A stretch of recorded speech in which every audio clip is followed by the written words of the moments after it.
Good evening, everybody. It is Thursday night, and it is time for us to fire up. Yeah. Oh, yeah. How's my two favorite co-hosts here on Fire Up tonight? Fan-friggin-tastic. I'm doing good. Great. I'm recharged, energized from my vacation. Had a great time at the Grove City in Erie. If you ever get a chance. Ralph, you just came back from some time off. Tell us a Yeah. little bit about what you did. Oh, we drove around to the Amish in Vermont and then in PA, New Wilmington. And we went to Youngstown, Ohio. We like an Italian place down there called Jimmy's. And we got to check that out. Then we came back. It was only like a 35-minute drive from Grove City to Youngstown, Ohio. And then we said a prayer. My nephew died at one of the hospitals down there. So we said a prayer and then we came back.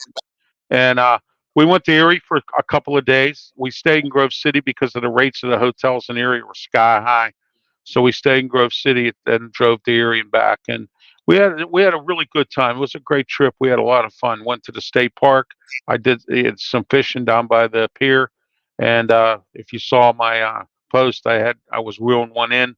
And it was a fun trip. We're going back in August for 2 weeks. So, and we're staying in Erie this time. We found I got a nice deal on one of those sites. So, Well, we're all going to say sorry for your loss, Ralph. I appreciate that, Walter. Thank you. It's been 1 year. It's been over a year now. My nephew's up here with the Lord. So won 3 out of 4. It isn't a bad week so far. And if you want to go even further back, there's 7 out of the last 10. I see that. So that's a pretty big, significant thing since the last time we talked 2 weeks ago, because I was like, let's sell everybody and just rebuild. And now this puts them in kind of that, maybe they are good enough for the bottom play-in spot. Maybe they should be buyers. Well, the Pirates are in a situation where they need to start winning consistently. They'll take a series, and then they'll go into 2 or 3 games, lay an egg. They have to be more consistent. Derek Shelton has to manage his pitching better because Skeens, he pitched today. He pitched 7 innings. As soon as he got to 99 pitches, Shelton took him out.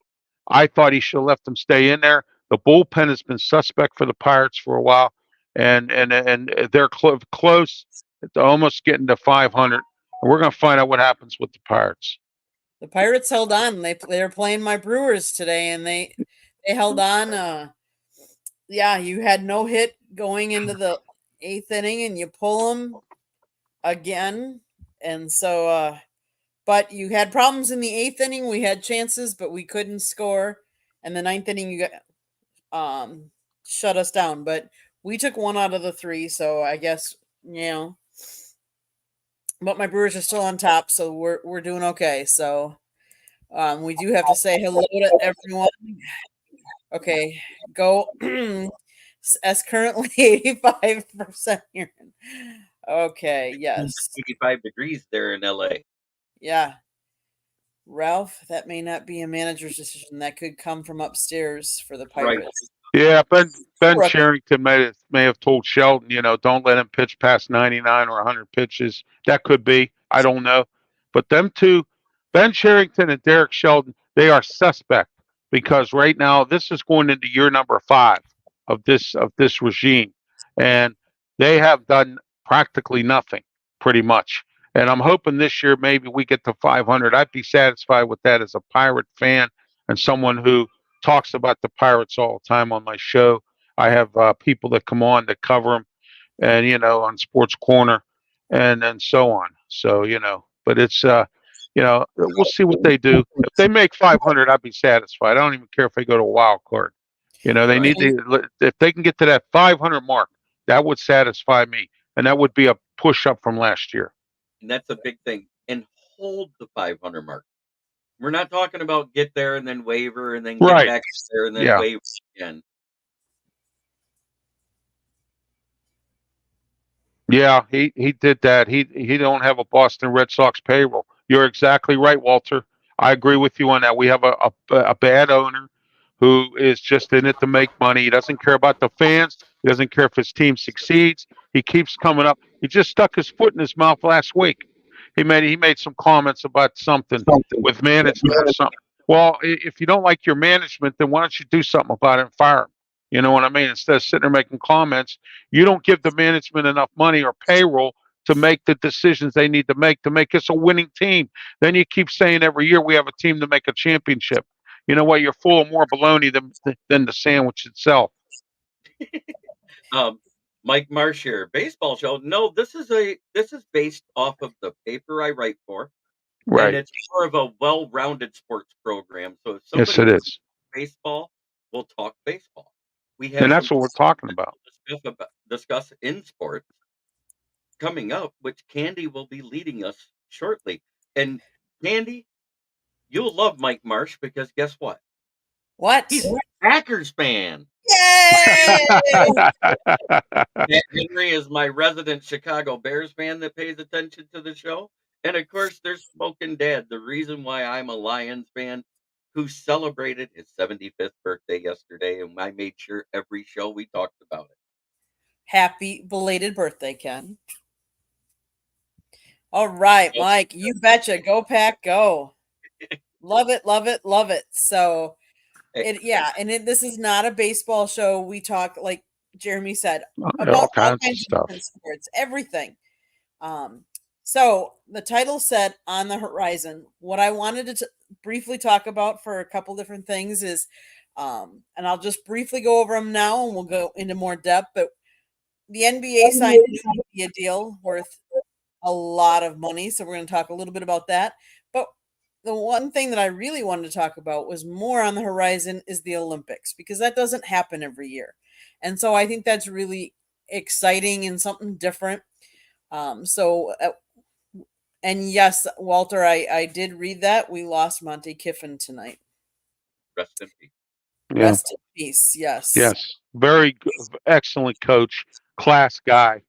His son is a coach at Ole Miss. And, Nice. so yeah. So. Hello, Hi, Ken. How are you? I said happy birthday to you, as I said last night. And also I want to thank you for your service to this country. It is time for my disclaimer that I do when those comments come up. Go ahead, put it up, and I'll say my disclaimer as everybody reads it. The disclaimer is, the views of Jeremy Ballroyd Jr. does not necessarily reflect the South Florida Tribune or kneecap biting with the Motor City Lions podcast page. That being said, I love it that I got a troll that took my picture and called himself Jeremy Ballroyd Jr. It's awesome. That is funny. That is funny. But Dad, would I cut David Montgomery to bring back Joyke Bell? Joyke Bell's been out of the league since 2016. No. Mike Marsh says I call BS. LOL. That is funny. That is funny. But Okay, let's see, with the Olympics, yes, I'm excited to see the track and field events, of course. Yeah. I'm excited to see the basketball team perform. What I'm not excited to see so far, I'm not excited to see our flag football team that couldn't even beat Japan, that didn't even have a team till 2 years ago. And that's whether it's flag football or tackling. Both teams have lost to Japan. 3 weeks ago, it was the flag football team losing 42-17. Just a couple days ago, the tackle football team lost 42-24. What is going on with American football that we can't put a good team to beat up on other countries when we created? I want to see if Katie Ledecky can continue her dominance in the pool. That's a good one. That is. Now, I want to see Simone Biles, to be honest with, and Yeah. the rest of the gymnastics Candy, I was team. going to say that. I do want to talk a little bit. Jordan Childs, she was ready to quit gymnastics years ago, and she had been passed over for big assignments year after year due to her lack of consistency. The environment of gymnastics was toxic, and we all know that.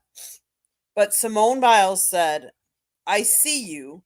And in 2019, she invited Jordan to relocate from Washington to Texas to join the gym that she owns, a safe place, a positive environment. When Jordan arrived, the first thing they worked on was not building her skills, but instead building her confidence. 2 years later, the two of them are both headed to the Olympics. That's awesome. I think that's cool, and I can't wait to see them. What I don't want to see, and I don't think these sports should even be in the Olympics, just because I don't consider them a sport. If I can drink beer and play it, it shouldn't be in the Olympics. Badminton and table tennis. Oh my! So you don't like ping pong? I like ping pong to play in the basement with a couple beers with the buddies, right? Where we actually try to hit it back so fast that we nail somebody, so we can all laugh about it. Mhm. To watch that little pink welt show up on their cheek or their forehead. Mhm. I think it was really cool of the Chicago Bears to give Jonathan Owens, because when the Olympics are going on, that's when they're going to be starting, their team meetings and stuff like that. And they've given him a pass to be able to go over to Paris to be with Simone, his wife, to support her during the Olympics, which I think is pretty cool. Competitive beach volleyball where people play for money. No, you can't, Walter Mitchell, but for fun you can. I don't know of a professional table tennis league. And if there is one, it's probably played in the back alley, like in that stupid movie that they had, Balls of Fury. Oh, that's kind of funny. I can honestly say that back in the day when I was going to college, I actually was part of a championship team for an intramural volleyball team, and it was a sand pit.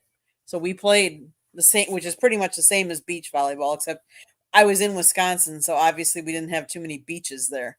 But yes, we played in the sand, so that was pretty cool. Walter Mitchell, I love him. Oh, there is one. It's on ESPN Ocho.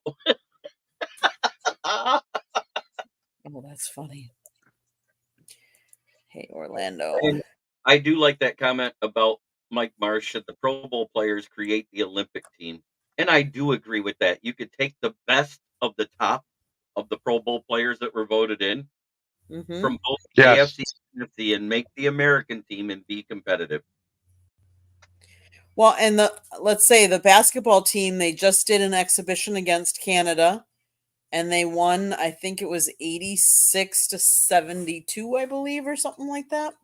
So wait, and they said professional players can play defense in the Olympics, but not in the actual league. What's going on with that? Oh, that's funny. That's funny. But they were saying that Drew Holiday did really well in that game. And some of the other teammates that aren't his normal teammates were impressed. So I thought that was pretty cool. Orlando's trying to be cute. Florida Tribune Public are smart people. FTP are so fun. Hey, you know what? That's true, though. I mean, yeah, guys are fun guys. Scott puts on some great shows. So does Candy. I mean, guys are all great people. There, the NBA does one thing really, really, really great. Flop.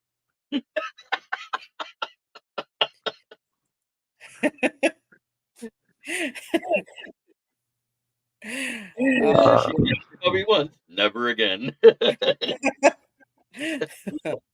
That is so funny. That is so funny. It was funny because Scott just ran Burgundy Day, just like Anchorman reading off the cue card. It's there. I read it. Oh, I know. Yep. And bad TV ratings, NBA. Yeah. Well, that's because the NBA is not what it used to be, Candy and Jeremy. It's just a bunch of showboating. You know, before you played defense, you had some close, tough games. Now it's just shooting. You got, what is it, 189 to 200 or whatever it is now. You know, I really don't even cover it that often unless the playoffs are rolling around. I'm starting to get into it a little bit. So when I come on national podcasts, I can talk about it a little bit better. but I really never got into it because I got tired of it after Jordan left. Look at our wonderful Detroit Pistons. They averaged 104.9 points per game, but they gave up 115.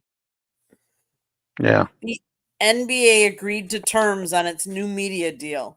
It's an 11-year agreement worth $76 billion that assures players' salaries will continue rising for the foreseeable future.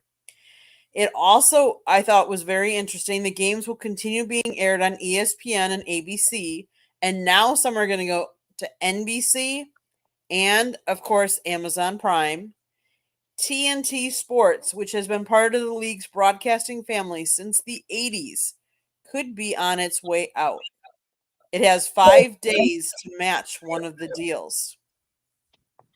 But it also says in the short term, the deal almost certainly means the league's salary cap will rise 10% annually, the maximum allowed by the terms of the most recent collective bargaining. So that means we're going to see NBA players make more and more and more money, and it also clears the way for the next major item on the NBA's to-do list, expansion. So And let's Go ahead. talk about that for a second, because when you talk about the salary cap, a lot of people don't realize there's 2 tiers of luxury tax, and one has a lot more severe penalties than the other. The base is $138 million, I think it is, and the first tier threshold is actually at 152, which, okay, that's a lot of money when you're talking about, what is it, 11 men they can carry total on the Yes. roster? Mhm. Okay. Right. One's inactive and 10 is active, correct? If I'm not mistaken, you've got 5 bench players, one that is a sub in case someone gets hurt, but he's not active. He's basically there in the jogging suit the whole time. And then you got your 5 starters. So let's get into this, because at that 152 mark, you lose like a late second round pick, because isn't it only 2 rounds for the draft? I think it is now, or is it 3? It's 2, right? I think it's 2. Yeah, so you lose your late second round pick.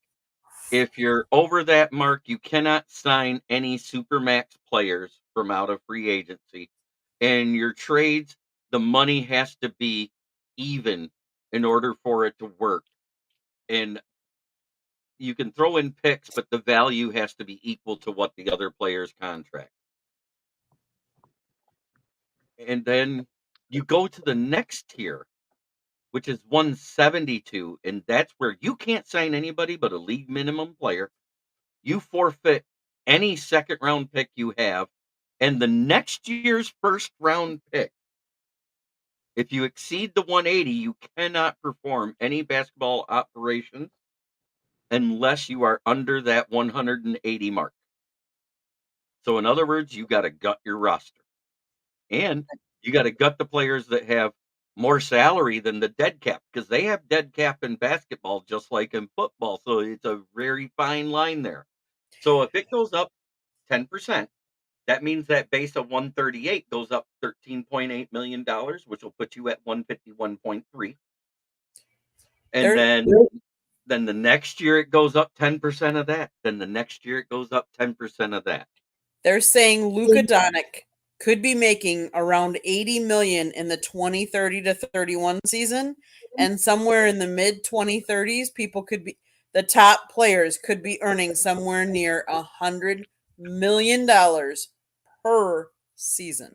Yeah, let me say something about this TV deal. It seems like they're trying to get back into the public television. Like I'm talking about CBS, major networks. They're getting away from ESPN. It looks like, maybe, I don't know, but ABC is owned by ESPN to begin with. Okay, they're getting away from TNT, and the reason I know this is because AEW, All Elite Wrestling, last year, their contract ran out with TNT and TBS, and they were talking about moving to some other network because they kept, with the NBA and all that, they kept on blocking them out or moving them to another night or another time.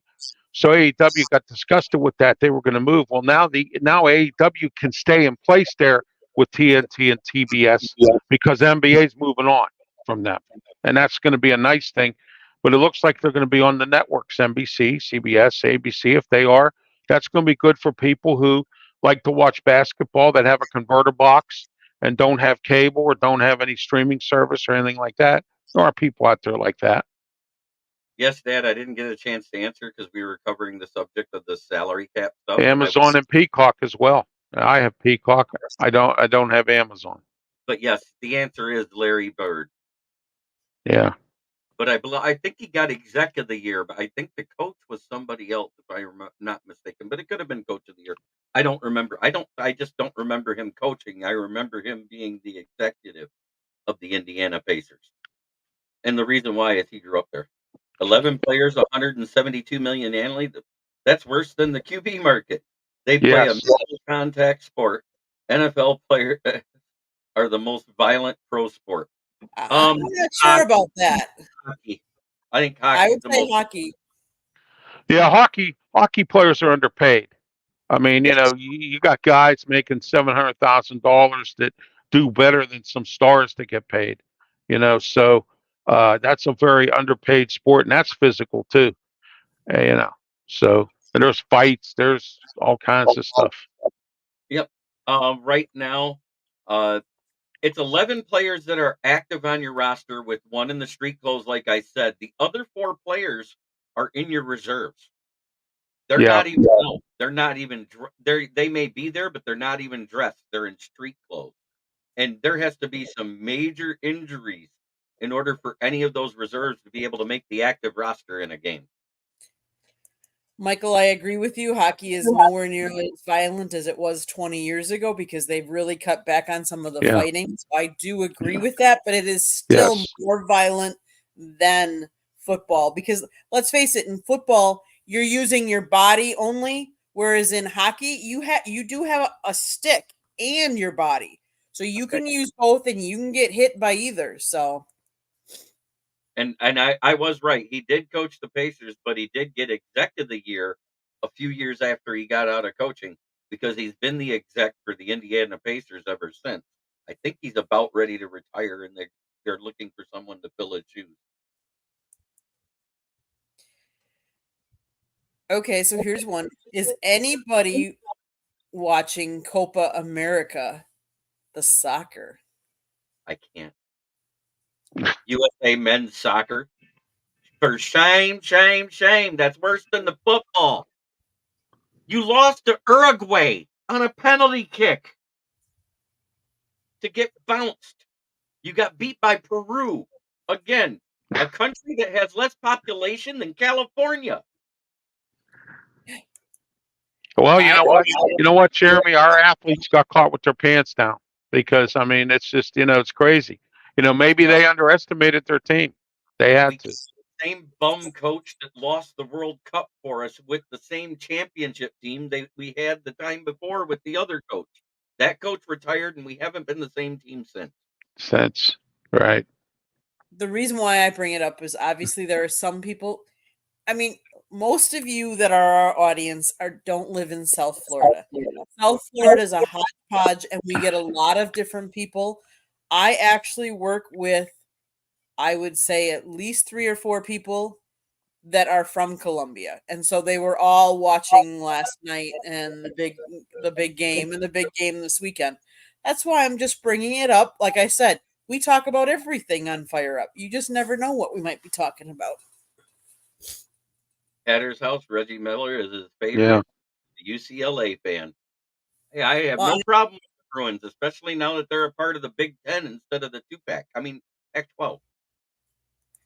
I do want to say hello to RXJ. What's up, guys? Hi, Ralph. Hi, Candy. Hi, JB. Make sure we trying to get everybody, in the ship on the.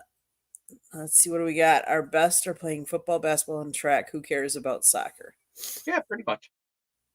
I get that. Okay, guys, what kind of topics do you want to bring to the table tonight?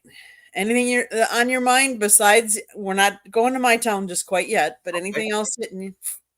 Well, I wrote my first draft profile so I could read it off because my fans asked me about the guy we traded up for in the 4th round. So I went into detail about offensive tackle Giovanni Manu out of the University of British Columbia, who checks in at a freakish 6'7" tall, 352 pounds. He ran a 4.9640 at his pro day, which had half of the Canadian College Football League in attendance and the scouts from the pros there.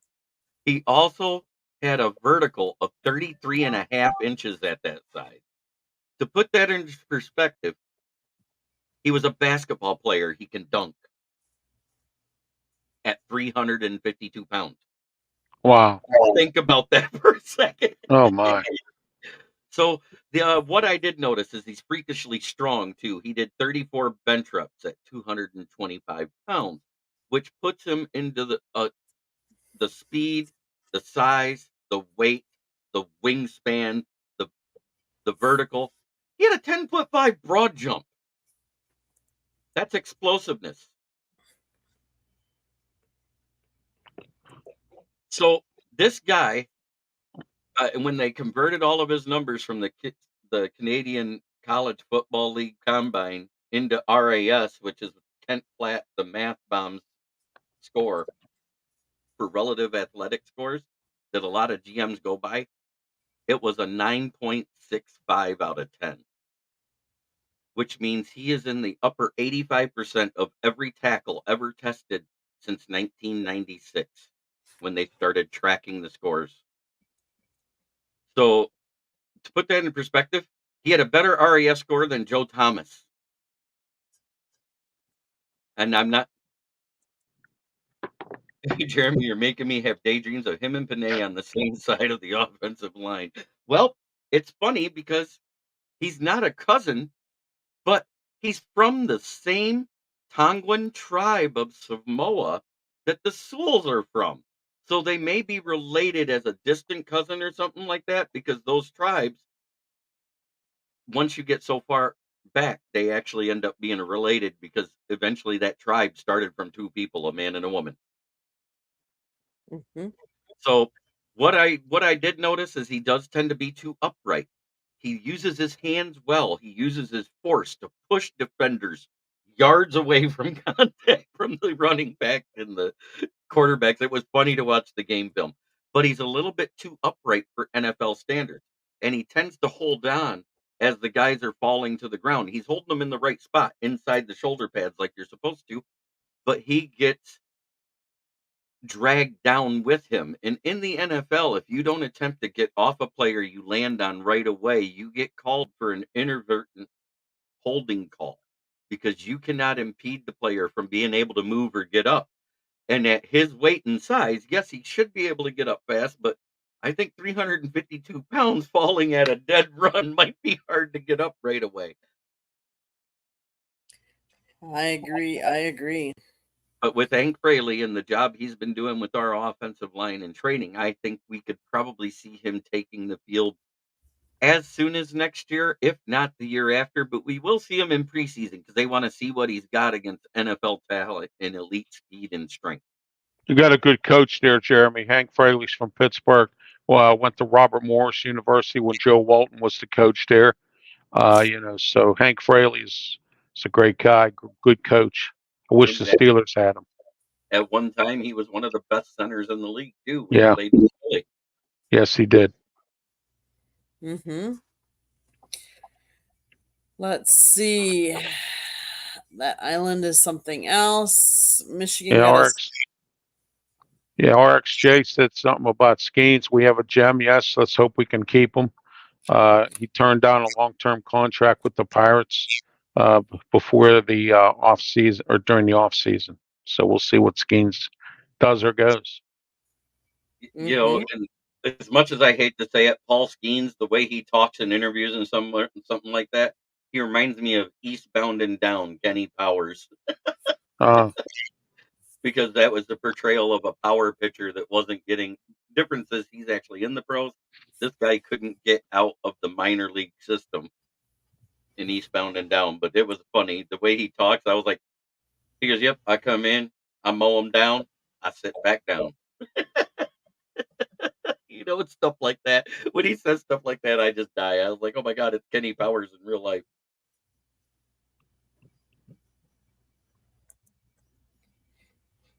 I'm confident in all the sports on our team, but I have a ton of stock in that O-line. Nothing but productive and grit. That's how you win football games. 100%. Yep, that's. I think it'll be interesting. And now, my question especially to you, Ralph. Okay. So, there's a quarterback, not controversy, but competition in Pittsburgh. And the question is who do you think your starter will be at the beginning of the season, and who do you think will be the starter at the end of the season? Well, here's what I know. Russell Wilson's the starter. That's the bottom line. They pretend to have a competition. Mike Tomlin does this every year, and I wish he wouldn't do it. Okay, just name your starter, just like he's done with Ben Roethlisberger. We all knew that. Okay, last couple of years he's been kind of dinking around with some of this stuff. Okay, look, Russell Wilson's going to be the starting quarterback, but he has a short leash with Justin Fields in the wings. Okay, my question to the Steelers is: are we going to have to rebuild again because Russell Wilson's on a 1-year contract, and the Steelers just turned down the 5th-year extension for Justin Fields? They just turned that down, or that option year, or whatever it's called. Okay, so what are the Steelers going to do? Are we going to have to rebuild again at quarterback, or are we going to be? Russell Wilson's happy to play here with the $1 million he got. Of course, I'd be happy too if Denver Broncos were paying me whatever they're paying me, and then I can go to the Steelers for a discount and play for a good. Well, everyone thinks Mike Tomlin's a good coach, but I don't think he is. I think he's a mediocre coach that just gets lucky every year, and sometimes it's better to be lucky than good. He hasn't had an assistant of his own that came through his coaching tree like Dungy and the rest of them yet that has become a head coach. So, right there tells you that Tomlin is a mediocre coach. But what I'm saying is I think that Russell Wilson will be the starting quarterback. Justin Fields will back him up. And don't forget, we have Kyle Allen. Don't sell him out either. He backed up Josh Allen up in Buffalo and did a really good job. So, we have 3 decent quarterbacks that I think, my co-host on Sports Corner Smoking, Jim Frazier, he thinks the Steelers are going to Super Bowl this year. And I told everybody that if the Steelers even make it to the Super Bowl, I will do all my shows naked. There you go, Orlando. Tune into RW Media on YouTube because thank you. Man boobies. The Steelers will never go to the Super Bowl, mark my words, with Mike Tomlin, ever again. Okay. And the only reason they went the last 2 times was because they were with Cowers players. Okay. I did want to address one thing. That 5th-year money is a doozy of the rookie contract, and you can't spread out the cap hit. He's exactly right. And what they might be thinking is that they could do something long-term. Right. Probably going to be high dollar with Justin Fields if he looks like some type of a valid starter. And I think you guys got a decent QB coach and might be able to make something out of Justin Fields. Look at. Yeah, we still have Mike Sullivan, and I think we got another guy there that I think his name's Azani or something. We just brought him in from the Jets. Yeah, so I mean, that guy was the athletic quarterback QB coach. Yes, how to throw better on the move, which is what Justin does need to develop. He's good at doing plays out of the pocket. He just doesn't have the right form. Oh yeah. See, Art Shea agrees with me on that the Steelers won the Super Bowl with Tomlin, and they lost the Super Bowl with Tomlin with Cowers players. He still had all Cowers players still there. And then when he won the one in 2009, that was with Cowers players. So, right. And we haven't won a playoff game since 2016. So where does the league and the players and the national people get off that Mike Tomlin is such a great coach? He's a mediocre coach, and the only reason he stays here is because the Steelers don't ever want to admit they're wrong. Art Rooney II don't want to have egg on his face, and he already does, with a bunch of other stuff, but he doesn't want to have egg on his face on this because they already have egg on their face with the Kenny Pickett thing.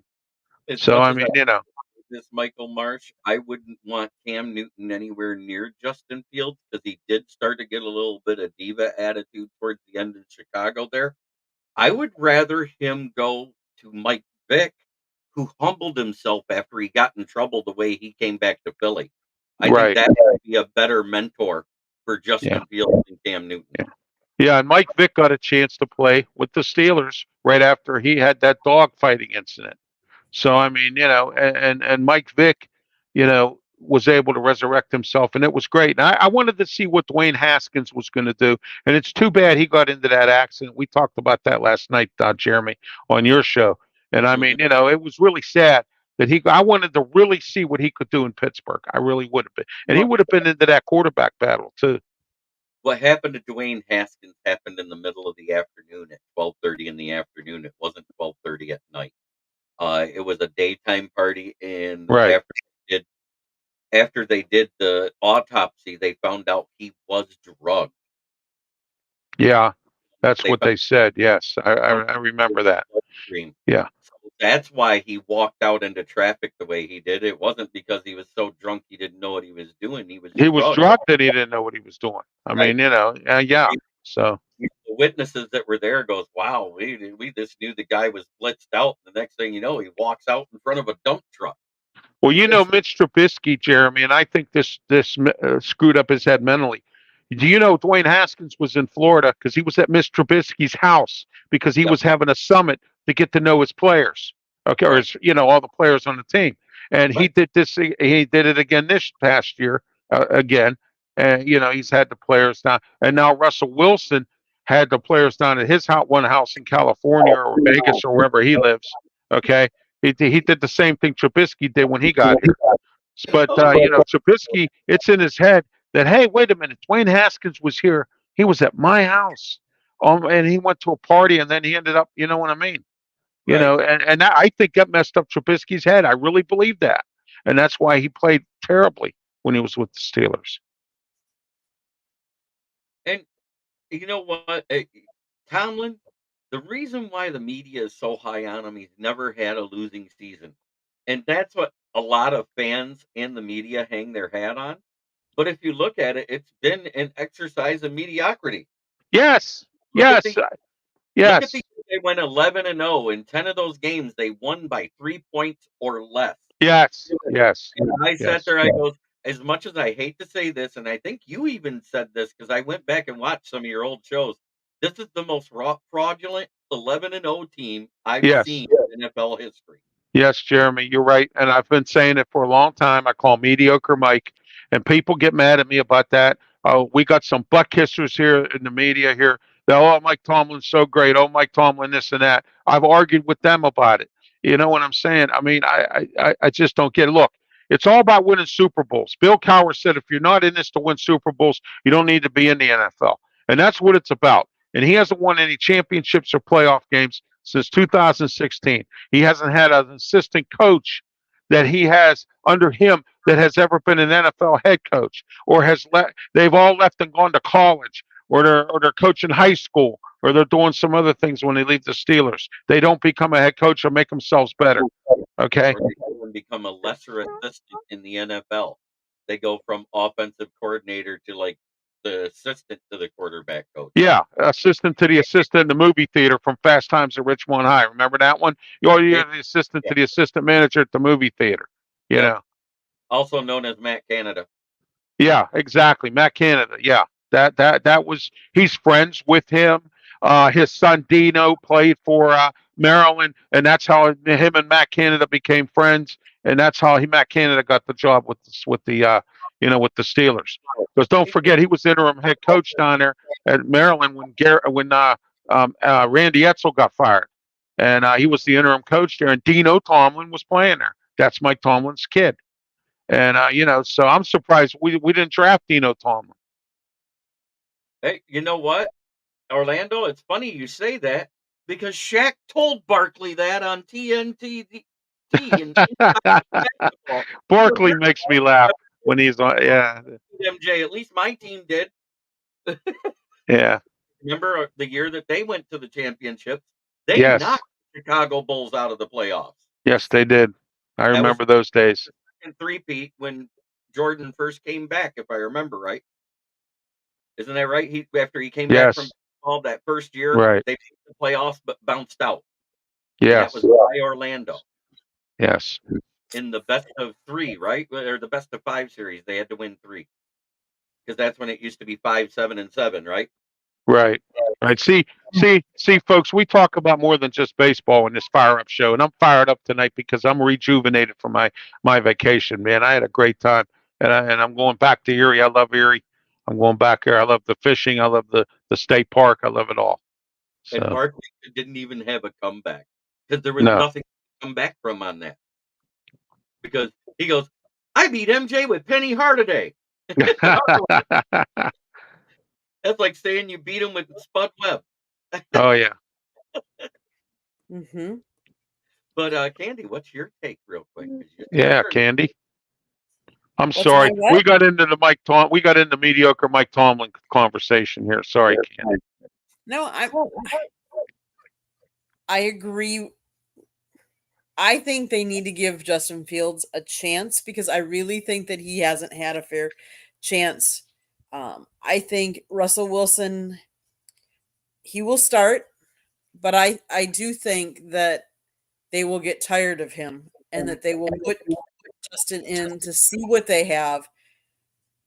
I think they need to put him in with their coaches, with that team, see what he can, do and how he can improve because Russell Wilson is not your future. Russell No. Wilson is 1 year. That's it. No. And if you want to know what if you have a future with Justin Fields, you've got to start building it now.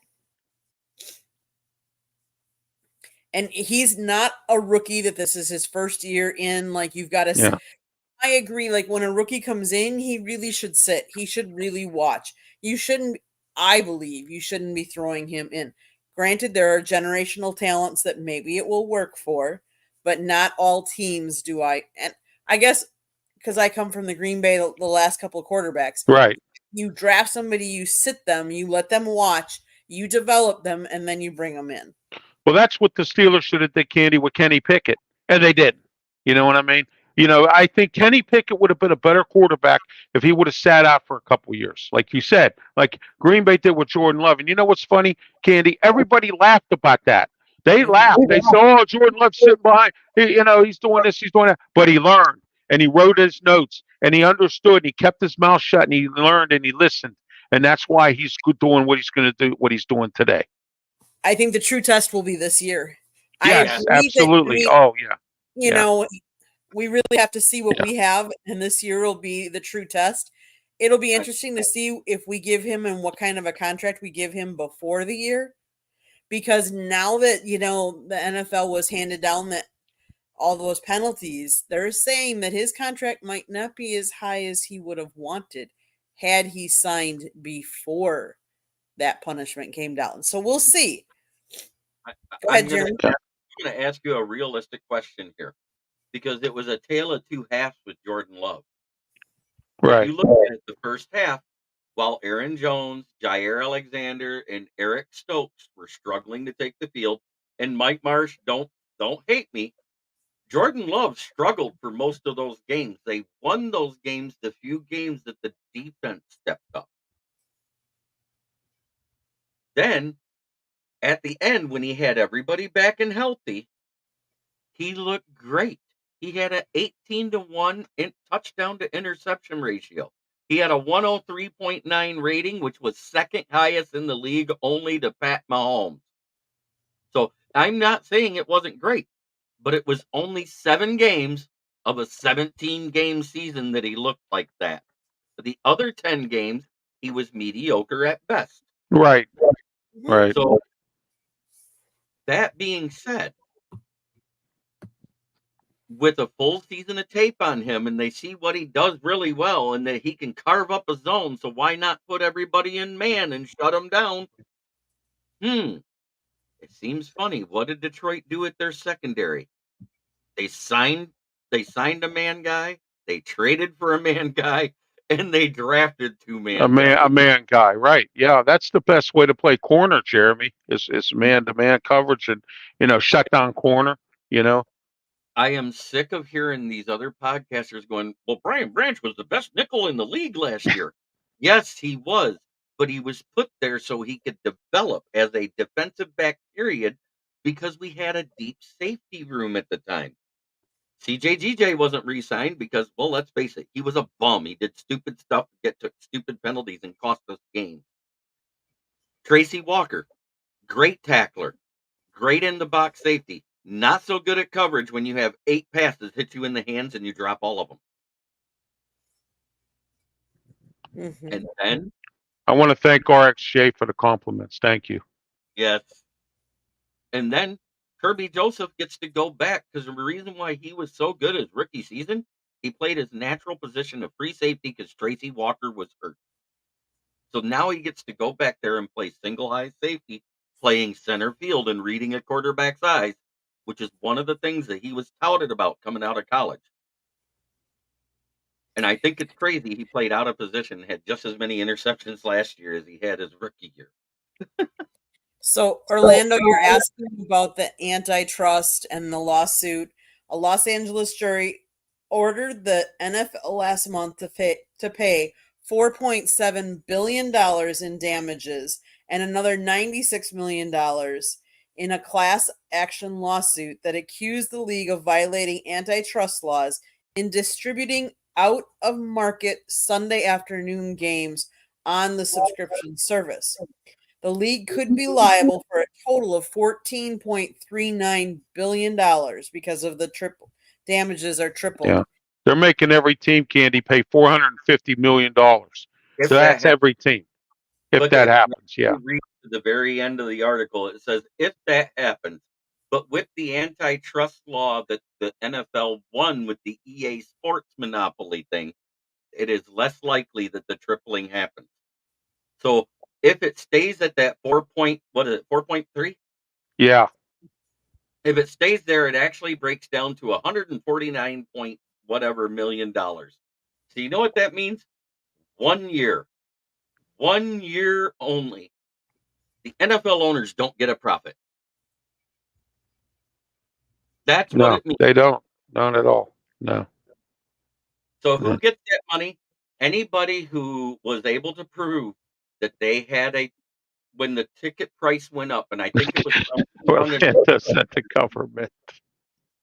No, 30% of it stays with the lawyer firm. That's automatic on these class action lawsuits. Right. So what happens is if you contact the law firm and they have to put out a blanket email, so check your spam. That's where it goes, people.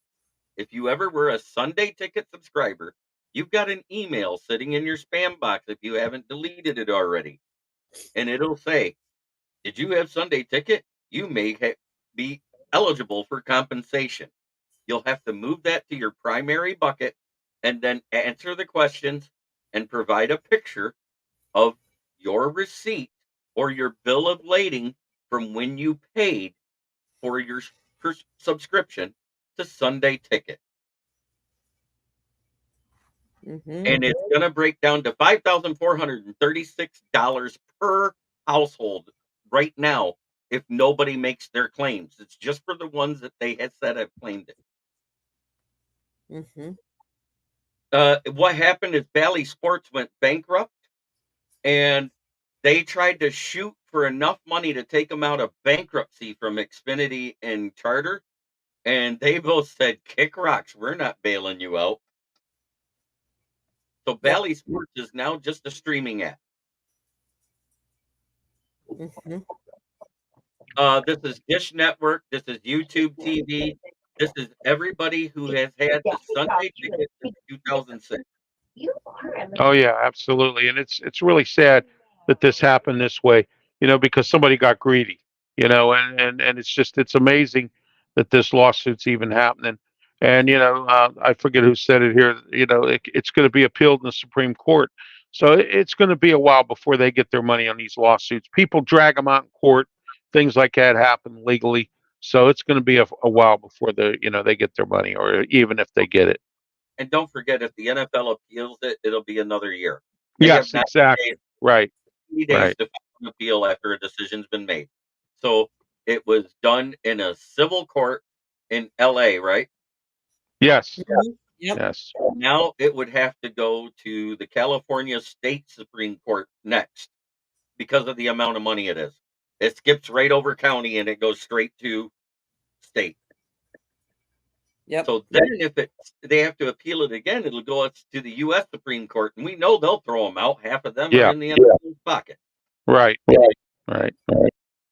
Yes, so the NFL literally can just push this off as long as they can, unless they just want to get it done. Because there's always that chance that if you push it to the state Supreme Court and they do their, I don't think it'll affect the cap because, No, like it's not you going to said, affect the cap at all. No. it doesn't triple. No. If it doesn't triple, it'll be 1 year of the owner's profits is all the teams will lose.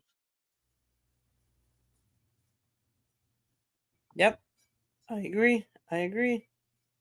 Yes, I had heard when Bally Sports folded, teams like the Brewers were given the option to void their contract. That is accurate. Absolutely 100%. Uh, Candy heard the same thing down there in South Florida about the Marlins and the teams down there in Florida. Yeah, Walter, they have to appeal because these owners are not going to pay this money. So I know they're beating up on Goodell to make sure that this gets appealed, because I can just tell you right now, these owners are not going to pay. Kraft's not going to do this. Rooney's not going to do this. None of these owners won't want any of this. Blank and all them other ones. None of the sole owners. Jerry Jones. You think Jerry Jones is going to want to fork out $450 million? No. That's where I was going. The sole owners won't do that. The conglomerate owners, like the ones that own multiple teams and multiple franchise and multiple sports, those guys don't have that big an issue because they're still making money somewhere else. Right. But like the people in Pittsburgh, Hollis, Sheila Hamp, Jerry Jones, Robert Kraft, the Hunt David family in Kansas City. I mean, you got a bunch of these owners that just know, and they have the power, Jeremy. They have the power with the commissioner. And like I said, they're probably burning up his phone now and saying, hey, look, you know what I mean? We got to get this done.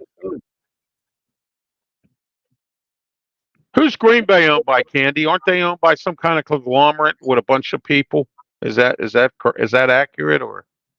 They're owned by shareholders. They're owned by the city, right, or the state there, or something like that. 1% of the city. Let's get it right. Yeah. Okay. Well, I that's why I'm asking, because I don't know. I mean, Gloria Estefan owns 5% of Miami. Okay. And that's every sports team in Miami. Smartest in Miami I ever heard of.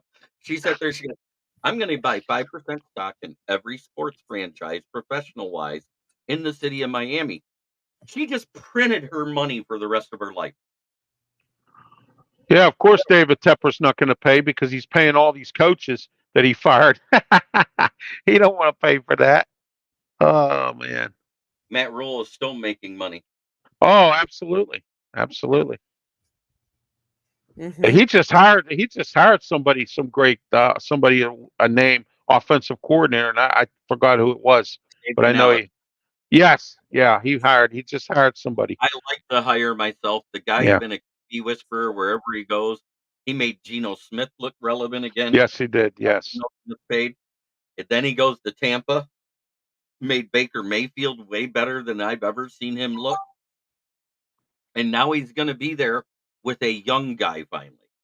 He's done with guys in their second and third contract. Well, see, Bryce Young is another example of what we talked about earlier, Jeremy and Candy, about these quarterbacks who, you just throw them out there like they said to the Wolves or whatever. Bryce Young was another one. Frank Reich didn't, and Jim Caldwell, because Caldwell and Deuce Staley and all of them. I mean, he had a great coaching staff there. I just don't understand why they didn't win. Something went wrong there. And rushing Bryce Young into that fold, yeah. Justin Caldwell, passing game coordinator, and let's see, he's had Andrew Luck and Matt Stafford were the last two people he was passing game coordinator for. You know what the difference is between them and Bryce Young? 7 inches. Yeah. Yeah. Bryce Young's a short guy, so. Okay, Candy, what do we got next? We're on. I think we're going to my town. Okay. So, Mr. Ralph, tell us what's going on in your town. Well, my town, everybody's talking about Paul Skeens because Paul Skeens is going to the All-Star game. We have Brian Reynolds also going to the All-Star game. Rumors are circulating that we're going to be trading Key Brian Hayes possibly. He got signed to a big contract. He's only good defensively. His bat stinks and he's hurt all the time. So, the rumors are going around that we may be trading him to get a bunch of players. We need some help with the bullpen. The bullpen, which was supposed to be our strength, is not looking good this year. And they've blown a lot of games. And as I mentioned earlier, Derek Shelton has made some bad decisions. So has Ben Cherington on a bunch of stuff. And I think this is being their number 5 year. I think next year, if they don't at least go 500 this year, I think they should be fired, both of them. And I think that this team needs to go out. Bob Nutting needs to either sell the team, but he says he's not. He's going to give it over to his daughters or whatever. I don't even know if they want this team. Mark Cuban offered him double of what he was asking for it, and he said it's not for sale. So, the Pirates will never be relevant as long as Bob Nutting is the owner. That's what's going on in my town. Okay, Jeremy. Well, it's a tale of two stories. There's two trade options available that Detroit could do. One means they're selling, and one means they're buying, in my opinion. If you trade away Tariq Struble and get a haul of prospects and a couple of consistent bats, you're selling the season. He's our ace. He is the guy that 90% of the time shuts down another team's offense. Jack Flaherty, on the other hand, is a guy we signed as a 1-year rental. Yeah, Jack Flaherty. Yeah, he's been having a great season, but he's been inconsistent and he has had injury problems before. If they're going to get 1 or 2 bats out of Flaherty, and you can trade him away and get 2 consistent bats, they don't have to be all-stars. I'm just talking the guys that hit above 260.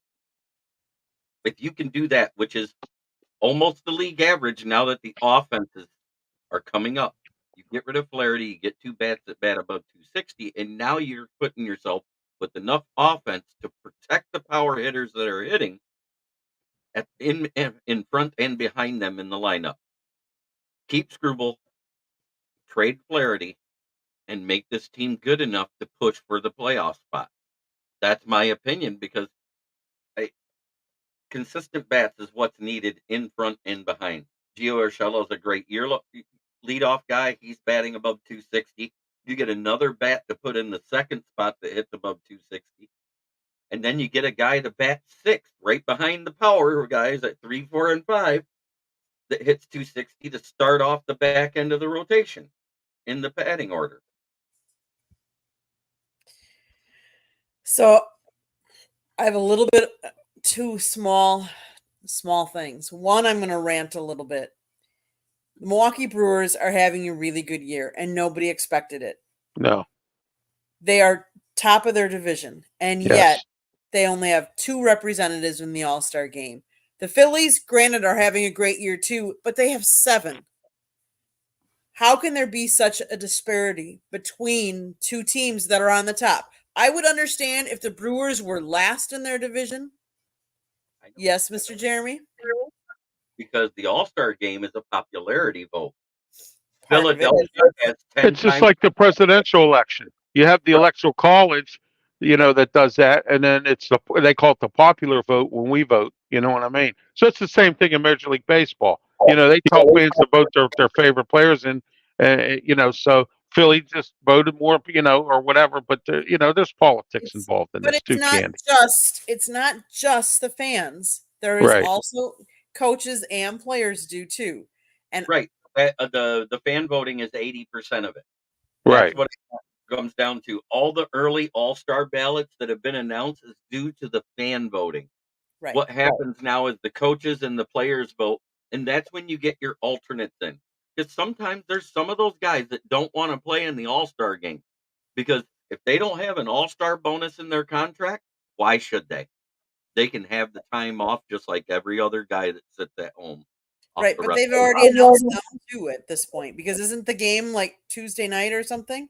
It's coming up real soon. Yeah, I believe it is, and I have to compete with it with Sports Corner, so maybe I should move it to another night. But Mitchell asked the question: do we have some indecent photos of Javi Baez? He needs to go. I have a suggestion that we could do, and I think it would work because there's a player languishing on a bottom feeder in the NL Central right now, which is the St. Louis Cardinals. And his bat has been atrocious, but his glove is better than Baez right now, and it's Arenado. Rumor is he's on the trade block. Give him a change of scenery. Send Baez and Torkelson, because then the salaries match up, to St. Louis and get Arenado back and see if the change of scenery does something for his bat. Because if he was on a team that has a chance to contend, it might just wake up because he'll have a positive attitude. And then I'm going to say kudos to the Big Ten. The Big Ten have the most representation over in the Olympics than any other conference with 116 athletes. So kudos to them for having so many athletes that have kept going and that are going to be representing in the Olympics. Yeah. I heard that there is like 15 to 20 from Michigan. There's 15 to 20 from Wisconsin. There's another 10 to 15 from Minnesota. There's 10 from Iowa. There's another 15 to 20 from Ohio State. And it's all teams. Think about it. The Big Ten has had a lot of national championships won in multiple sports, whether summer or winter. And I expect it's going to be close to the same come the Winter Olympics. Mm-hmm. Awesome, awesome, awesome. Anything else you guys want to talk about tonight before we go?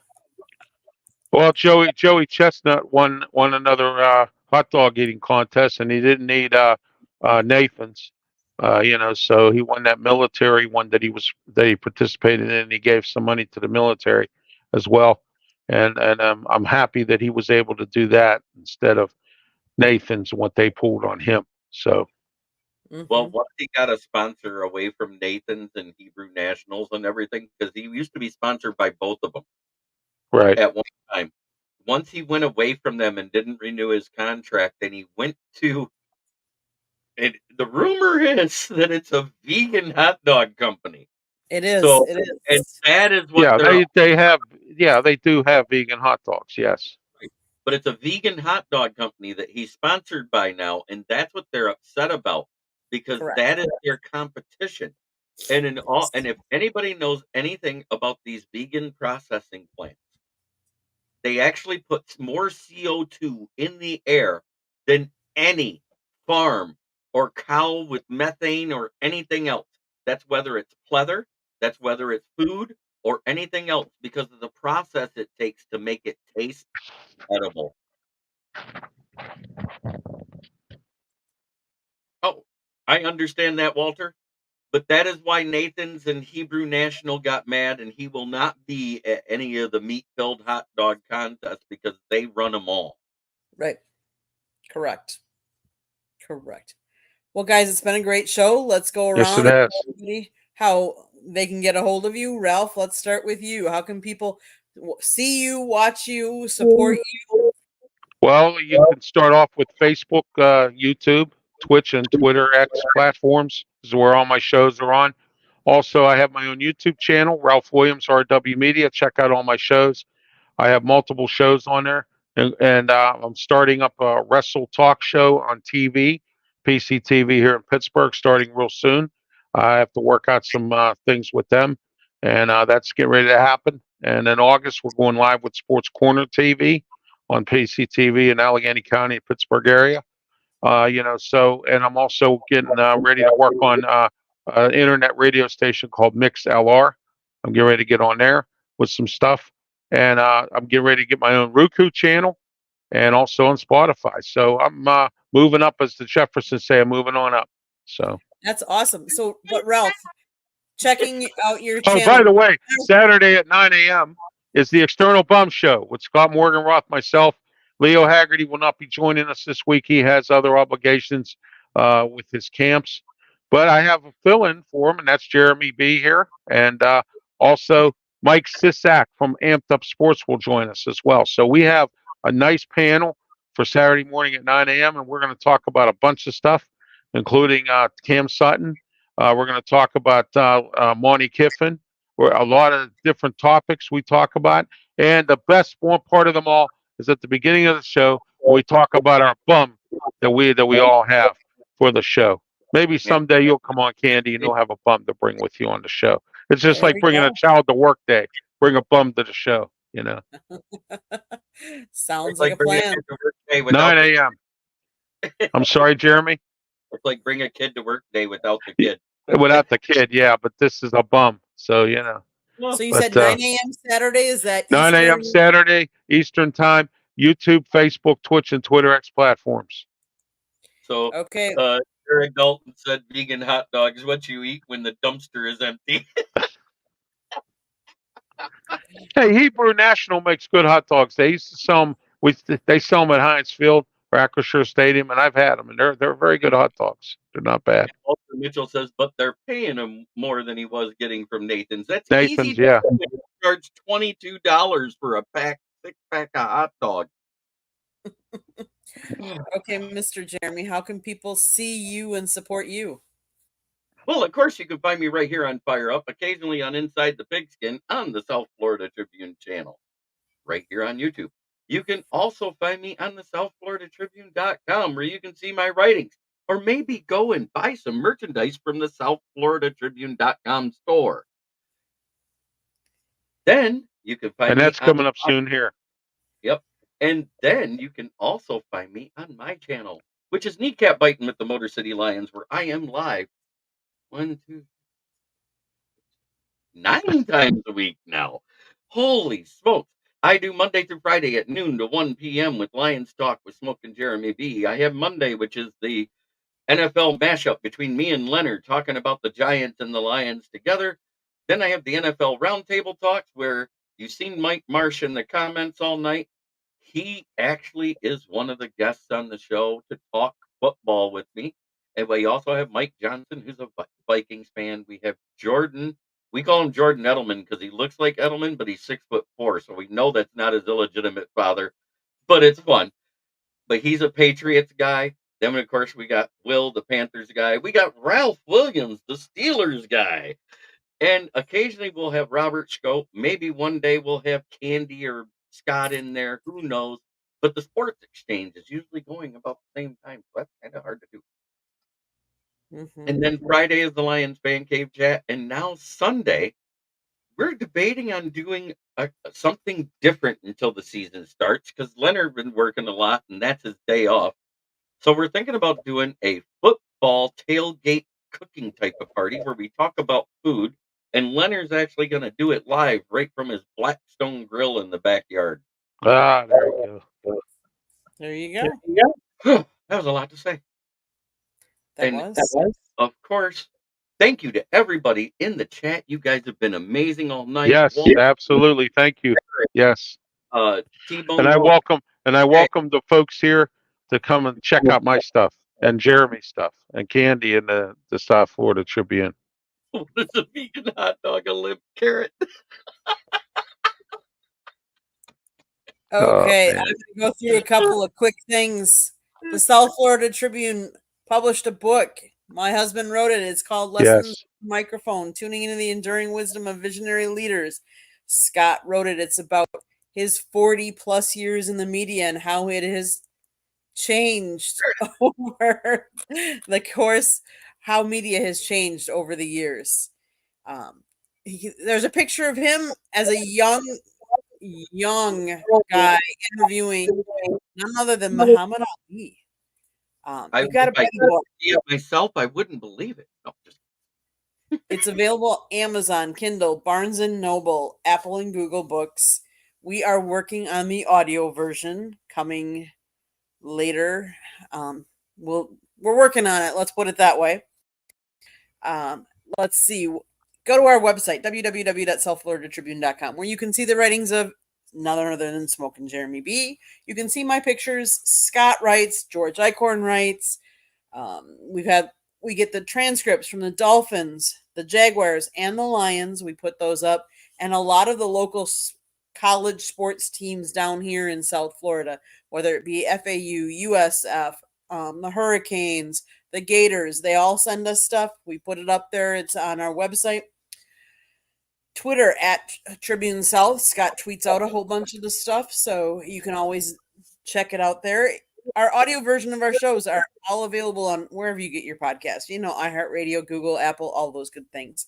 Monday nights, we talk baseball. Tuesday nights, we talk football. Wednesday and Thursday nights, you just never know what we're going to be talking about.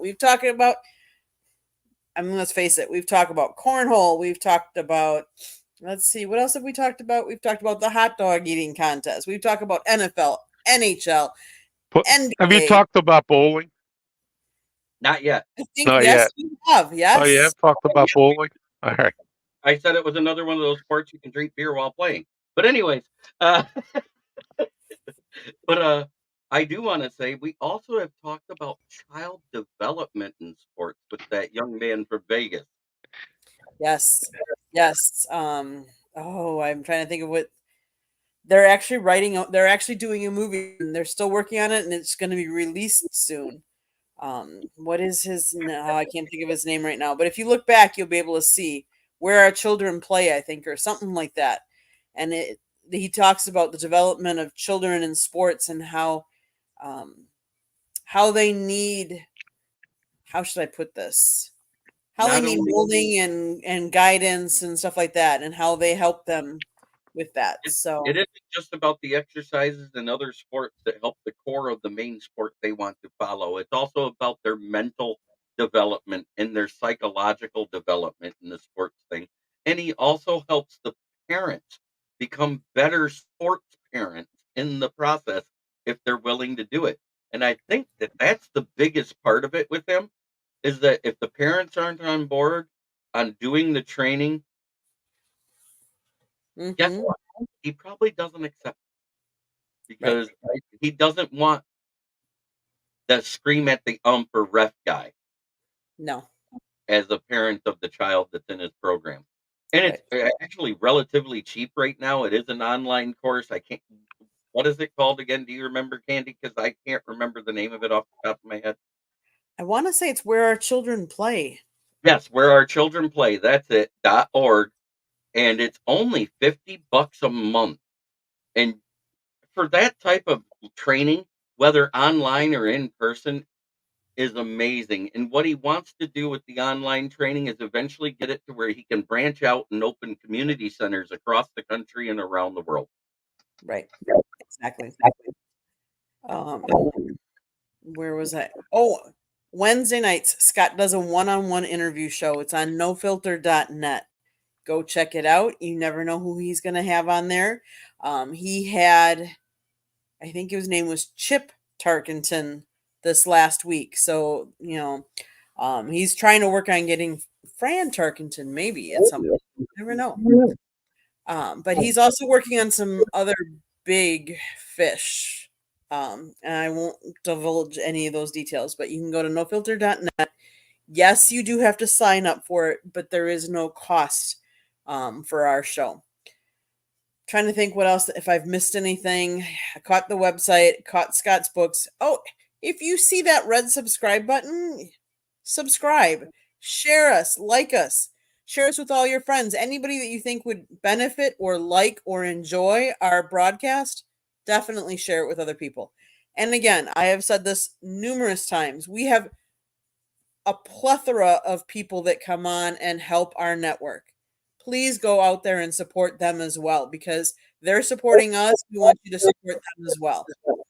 So whether it be Ralph, whether it be Smoke and Jeremy B, there's numerous other people. I won't go into all of them, but if you see them on there, that most of them put or say where you can find them, go check them out as well, because like I said, without them, we wouldn't be here either. Because otherwise, it would just be me talking. And let's face it, no one wants to listen to just me talking. So, Jeremy, you want to end us like you always do? Yes, of course. Try every day to be a better person than you were the day before. It's the only way we can make the world a better place. It starts right here. It starts within you. Your attitude and how you react to situations out of your control is how you make this world a better place. Much love to everybody in the chat. Thank you so much for all the guys watching on Kneecap Biting. Make sure you go over there and check on the South Florida Tribune. And if you like hearing about other teams, because I like this know thy enemy concept I have. I subscribe to a lot of teams podcasts because it's a good way to get news you don't normally hear in the mainstream media. Because there's some things that are only said behind closed doors and they don't come out until one of us people actually say it. But Exactly. check out Ralph at rwmedia.org because he has some great stuff at Ralph RW Media YouTube channel. South Florida Tribune, they have some amazing stuff, and we cover mostly sports. Occasionally, we might get into something off topic about sports, but hey, that's okay. Hot dog One eating more, is considered a sport because I can't do that many of them. Nope. one more thing I forgot to plug. I forgot to plug the girls' show. Tuesday nights, 7:30. You can find me almost always, on Chicks and Salsa or Three Chicks and a Podcast. And rumor has it I might be back next week again. Oh, We wow. didn't get to finish all of our topics in time. No, we didn't.